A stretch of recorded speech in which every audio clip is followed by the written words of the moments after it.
All right, good morning, everybody. My name is Paul Rieckhoff. I'm the CEO and founder of Iraq and Afghanistan Veterans of America.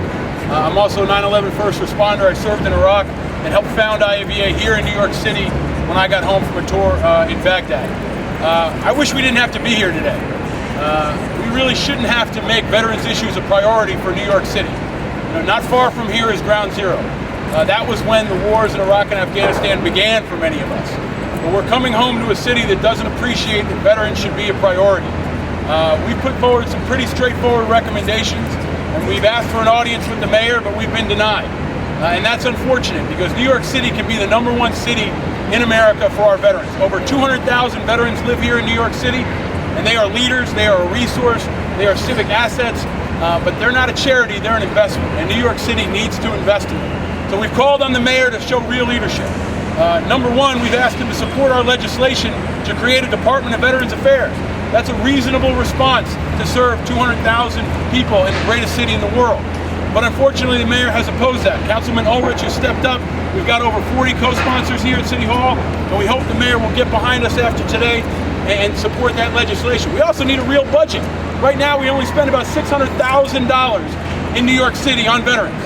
A budget of over $70 billion, and we only spend $600,000. And compare that to Boston, that spends over $5 million. That breaks down to about the same amount that it would cost for a cup of coffee for each veteran in New York City.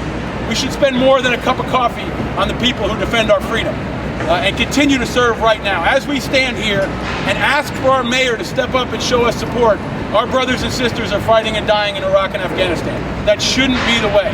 Finally, we need to see the mayor's plan. We're military folks. We appreciate planning.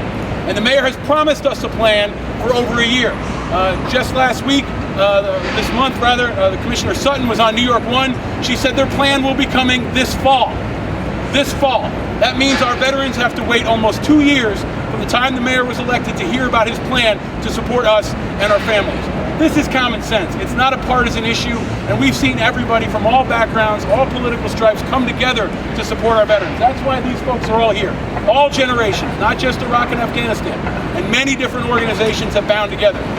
I also just want to note this is happening in the midst of real crisis in our community. You all heard about the VA scandal. Just yesterday, national news covered another possible scandal at the VA in the Bronx. Over $50 million may have been misallocated. Beds are being closed in Brooklyn at the VA. This is happening right now.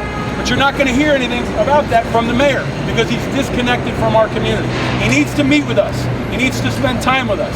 And the Veterans Advisory Board last month had a new meeting, a new group and a public meeting where folks opened it up to the community. But surprisingly, this month, they've rescheduled the meeting. They said it's not going to happen this month.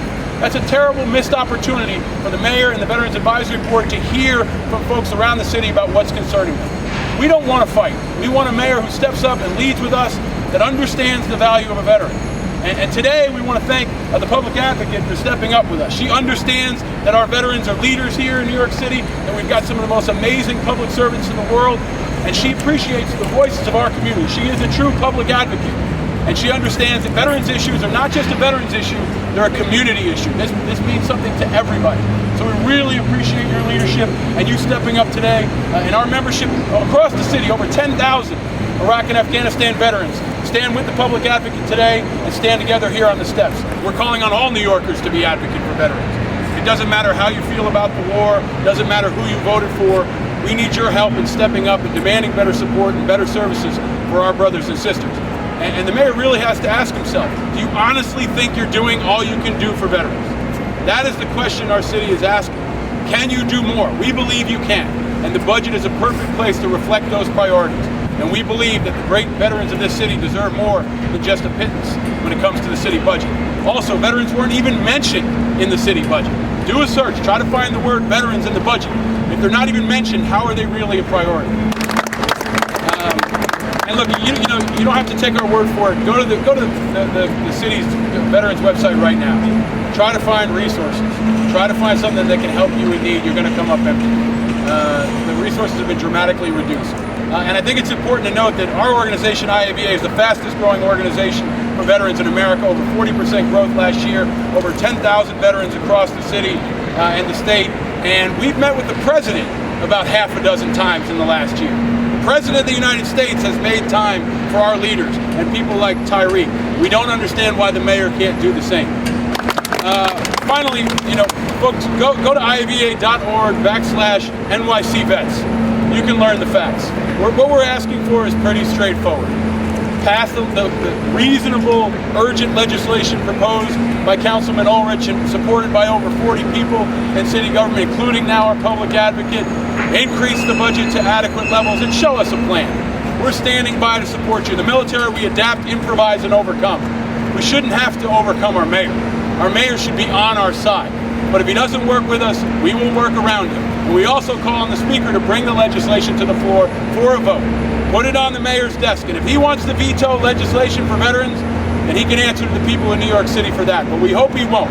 We hope he'll stand with us, do the right thing, and help us craft a path forward that supports our veterans and unleashes the power of their leadership on our great city. We want to again thank the public advocate for being here, and we'd be happy to take your questions. Thank you, everybody. Yes, ma'am. Two-part question. What was the explanation you were given for if any, for the cancellation of the meeting? And the other question is, the mayor on the proposed bill to create a separate agency, he said that he doesn't believe that every issue requires an independent agency to deal with that issue. Sure. He says that the agencies are all working together. Let me deal with the second issue first. The federal government disagrees with it. That's why we have a Department of Veterans Affairs. We've learned that lesson and created the VA. Talked to folks like Max Cleland. Bob McDonnell has a pretty big challenge on his hands, and I think that our president and our country has understood that it's a social issue, it's an education issue, it's a housing issue, it's also a national security issue. If you don't take care of your veterans, folks are not going to sign up to serve. So I think the mayor is very out of step with most leadership at the city level and at the national level. He's definitely out of step with progressive leaders across the country who understand these issues, and we hope he'll reconsider. Answering your first part of your question, I'll send you the email. They basically said they were rescheduling. They wanted time, I believe, to add the new members to the VAB who have yet to be named. But that didn't stop them from having a meeting the month prior. It was the first meeting that they had public. They opened it up to the community. Plenty of people showed up. And then this month we're not having a meeting, which really, I think, clamps down on the transparency. It doesn't give new members of the VAB an opportunity to hear from the public. And it doesn't give us an opportunity to talk to you all, the media, and continue this issue going forward. We're not going away. And our coalition continues to grow. We've got tremendous support from the cops and from the firemen and from sanitation. About 30% of IAVA members work in government. So we span almost every agency and organization in the city, and we're not going away. So we hope the mayor will step up. He's here today. He can come down right now and meet with us. Last time we were here, he was in Iowa. And it seemed like he cared more about the positions of people in Iowa than he did about the veterans in the city here in New York. So appreciate your question. Appreciate you guys being here. We need you to cover this. Veterans issues don't often get covered. They're not sexy, but these folks deserve it and our issues deserve it.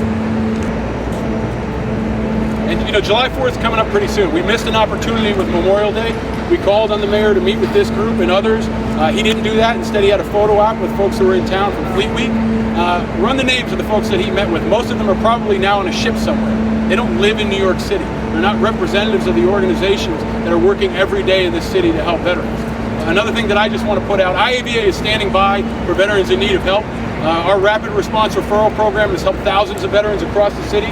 If you go to IAVA.org/RRRP, go to our website, you will get a response within 24 to 48 hours. A licensed clinical social worker or a master social worker level person will get back to you, and we can help you with your issues, including helping you navigate the VA and navigating city resources. If the city won't have your back, we will. We sat down with Councilman Ulrich last fall, at the same time we sat down with Commissioner Sutton, and we presented a very thoughtful plan that you can find on our website that's been up for a long time. It's a blueprint for what this city can do. Councilman Ulrich took it and ran with it. It created legislation and heard our community has been moving forward. The mayor's done the opposite. So the plan is there, we just need a leadership. So I want to thank you all for coming out, especially on a hot day. I know it's warm, but as we're always reminded, it's a lot cooler than it is in Iraq and Afghanistan right now. And those are the folks that we're here to represent. We appreciate you coming out. We hope you'll stay on top of these issues. And thank you again, Republic Advocate. Thank you very much.